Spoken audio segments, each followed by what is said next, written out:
मी कविता स्वागत करते तुमचं सगळ्यांचं माझ्या यूट्यूब चॅनलमध्ये। आज आपण ना 3 प्रकारच्या कॉलरची कटिंग बघणार आहोत। तर सगळ्यात पहिले आपण ना नॉर्मल जी गोल कॉलर असते ना त्याची कटिंग बघूया। तर हे बघा, इथं मी अशा 2 लाईन आखून घेतलेल्या आहे आणि मध्ये हे 1 इंचाचं अंतर मी सोडलेलं आहे। आता जितकं पण आपण कॉलरचं माप आलेलं असेल ना त्याचा हाफ इथं टाकायचा आहे। हे बघा, ही डबल फोल्ड आहे आणि आपण गोलमध्ये जेवढी कॉलर मोजलेली असेल ना त्याचा अर्धा इथं आपल्याला टाकायचा आहे। याच्यामध्ये काहीही आपल्याला मिक्स नाही करायचं आहे। आणि हे बघा, खाली पण तेवढंच। आता 7.5 वर मी हे दोन्ही मार्क करून घेतले। त्यानंतर हे बघा, इथं नॉर्मल काहीतरी इथं खाली यायचं आहे आणि तिथून खाली 1 इंच आपल्याला मोजून घ्यायचं आहे। बघा, ह्या प्रकारे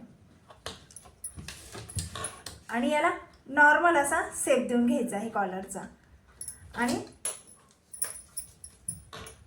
इथून 1 इंचावर एक मार्क करायचा आहे। बघा, म्हणजे आपल्या कॉलरचं माप आपल्याला एकदम व्यवस्थित परफेक्ट पद्धतीने मिळून जातं। आणि त्यानंतर याला असा गोलाईमध्ये आपल्याला शेप देऊन घ्यायचा आहे आणि आता हे कट करून घेऊया आपण।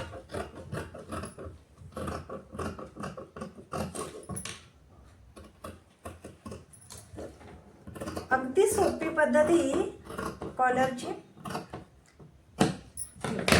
ही आपली कॉलर तयार झाली आहे, नॉर्मल गोल।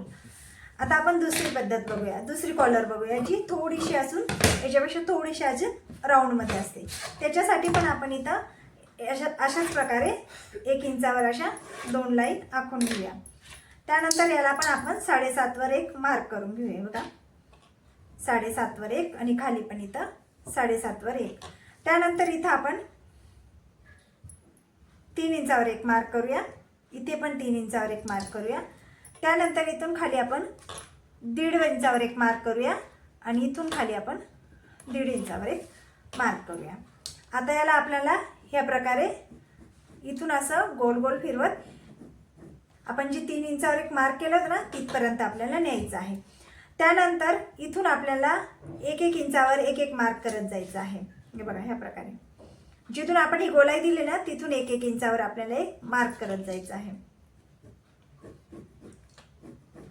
आणि ह्या प्रकारे आपल्याला हा शेप देऊन घ्यायचा आहे आणि इथं आपल्याला असं गोलाई देऊन घ्यायची आहे। आता हिला आपण कट करून घेऊया।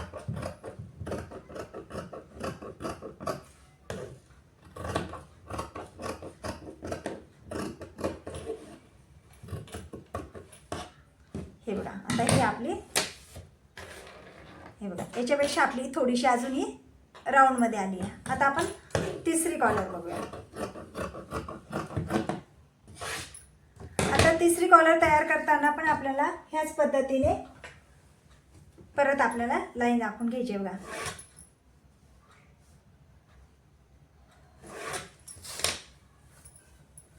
आता इथं आपल्याला 7.5 वर एक मार्क करायचं आहे। याचा ही थोडीशी, आता इथं आपल्याला 7.5 वर एक मार्क करायचा आहे। बघा, इथं आणि इथं पण आपल्याला 7.5 वर, जेवढी पण आपलं कॉलरचं माप आलेलं असेल तेवढा। आता आपल्याला इथं खूप जास्त राऊंड द्यायचं आहे, तर जवळजवळ हे बघा, इथून आपल्याला 2 इंचावर आपण एक मार्क केला आहे, तिथून खाली पण 2 इंचावर एक मार्क करूया। आता आपल्याला एकदम खालून यायचं आहे ह्या पद्धतीने। आता ह्या पद्धतीने आपल्याला ही कॉलरचं माप, आपण कॉलरला हे राऊंड शेप दिला आहे। आता जो पण राऊंड शेप दिला आहे ना तिथून 1-1 इंचावर एक मार्क करत जायचं आहे। हे बघा, ह्या पद्धतीने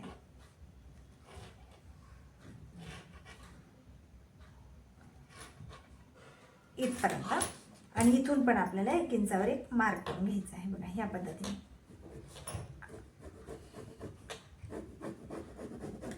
आता हे झाल्यानंतर आहे ना, आपण इथं तर 7.5 वर मार्क केला होता, पण आपल्याला हे राऊंड मध्ये पण मोजून घ्यायचं आहे। जेवढी पण आपली कॉलर आलेली असेल ना तर तिथून आपल्याला 7.5 वर एक मार्क करायचा आहे। बघा, इथून मोजायचं आहे आणि जिथं राऊंड मध्ये जिथं 7.5 येईल ना तिथं आपल्याला मार्क करायचं आहे। इथं आपलं 7.5 आलंय, खालून पण मोजून घ्यायचं आहे।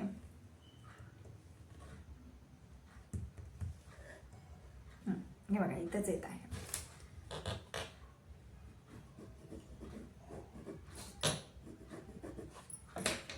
आता हिला आपण कट करून घेऊया।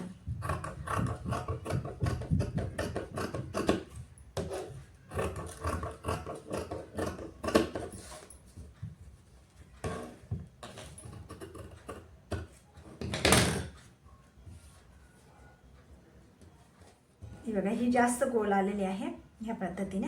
हे बघा, थोडासा डिफरंट आहे या कॉलरमध्ये आपल्याला. हे बघा, ही 1 नंबर पूर्ण सरळ आहे, ही 2 नंबर आहे आणि हे बघा ही 3 नंबरची पूर्ण राऊंड कॉलर आहे. तर अशा पद्धतीने एकच पद्धत वापरून आपण 3 कॉलर कटिंग करू शकतो. तुम्हाला आजचा व्हिडिओ आवडला असेल तर व्हिडिओ लाईक करा. तुम्ही अजून माझ्या चॅनलला सबस्क्राईब नसेल केलं तर चॅनलला सबस्क्राईब करून घ्या आणि व्हिडिओ शेवटपर्यंत बघितल्याबद्दल खूप